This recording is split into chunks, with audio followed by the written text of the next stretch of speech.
بقرعید کا پہلا دن تھا۔ قربانی کے بعد ایک سیٹھ صاحب اپنے گھر کے صحن میں صوفے پر بیٹھے اپنی نگرانی میں اپنے بیٹے سے اپنے بھاری بھرکم اور مہنگے جانور کے گوشت کو مختلف حصوں میں تقسیم کروا رہے تھے۔ فلاں ران فلاں بہن کے لیے، فلاں گوشت بھائیوں کے لیے، فلاں سالوں کے لیے، اور سب سے اچھا والا گھر میں سالانہ بقرعید کی دعوت کے لیے۔ بیٹا والد کی رہنمائی کے مطابق گوشت الگ الگ کر کے رکھتا جاتا ہے۔ سیٹھ صاحب کی حویلی سے کچھ دور ایک چھوٹے سے کچے مکان میں سیٹھ صاحب کا ملازم اپنے 2 بچوں کے ساتھ رہتا تھا۔ چھوٹا بیٹا اس دن بہت خوش تھا۔ بڑا بھائی چھوٹے بھائی کی غیر معمولی خوشی دیکھ کر کہتا ہے، کیا بات ہے، آج تم کچھ زیادہ ہی خوش نظر آ رہے ہو۔ چھوٹا بھائی اپنی غیر معمولی خوشی کی وجہ بیان کرتے ہوئے کہتا ہے، بھائی میں خوش کیوں نہ ہوں، پورا سال انتظار کرنے کے بعد ان دنوں ہمیں گوشت کھانے کا موقع ملتا ہے۔ ابھی بابا کے نئے سیٹھ کی طرف سے گوشت آئے گا اور ہم اسے مزے مزے سے کھائیں گے۔ اسی درمیان باپ کے فون پر سیٹھ صاحب کی کال آتی ہے اور سیٹھ صاحب ملازم کو گوشت وصول کرنے کے لیے اپنے گھر بلاتے، ساتھ بڑے بیٹے کو بھی لانے کا کہتے ہیں۔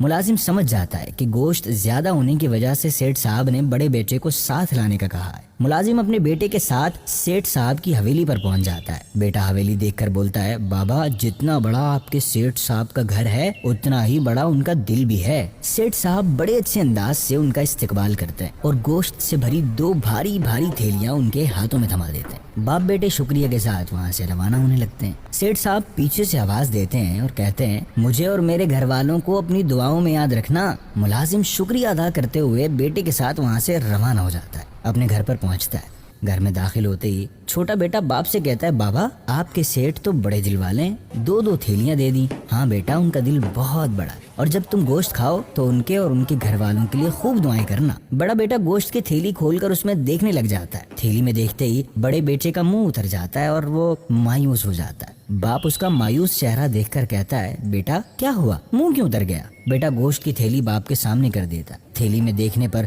باپ کو اس تھیلی میں صرف ہڈیاں نظر آتی ہیں۔ باپ بڑے بیٹے سے کہتا ہے، بیٹا دوسری تھیلی میں دیکھو، کیا پتا اس میں صاف گوشت ہو۔ بیٹا ایک نئی امید کے ساتھ باپ کے ہاتھ سے تھیلی لے کر اس میں دیکھتا ہے تو اس میں چربی ہوتی ہے۔ چھوٹا بیٹا دونوں تھیلیوں میں صرف بنا گوشت کی ہڈیاں اور چربی دیکھ کر اپنے مایوس چہرے کے ساتھ باپ کو دیکھتا ہے اور کہتا ہے، بابا آپ کے سیٹھ صاحب واقعی دعا کے مستحق ہیں، اللہ پاک انہیں ہدایت دے اور ان پر رحم فرمائے۔ ہمارے پیارے آقا صلی اللہ علیہ وسلم نے فرمایا، لوگوں کے لیے بھی وہی پسند کرو جو اپنے لیے پسند کرتے ہو، جو اپنے لیے ناپسند کرتے ہو اسے دوسروں کے لیے بھی ناپسند کرو۔ مستحب اور بہتر یہ ہے کہ قربانی کے گوشت کے 3 حصے کیے جائیں۔ البتہ اگر کوئی شخص اپنے قربانی کے جانور کا سارا گوشت خود ہی رکھ لے تو اس پر کوئی گناہ نہیں، لیکن یاد رکھیں قربانی کا موقع اللہ پاک کی رضا حاصل کرنے کا بہترین موقع ہے۔ مستحقین میں گوشت تقسیم کر کے اللہ پاک کی رضا حاصل کیجیے۔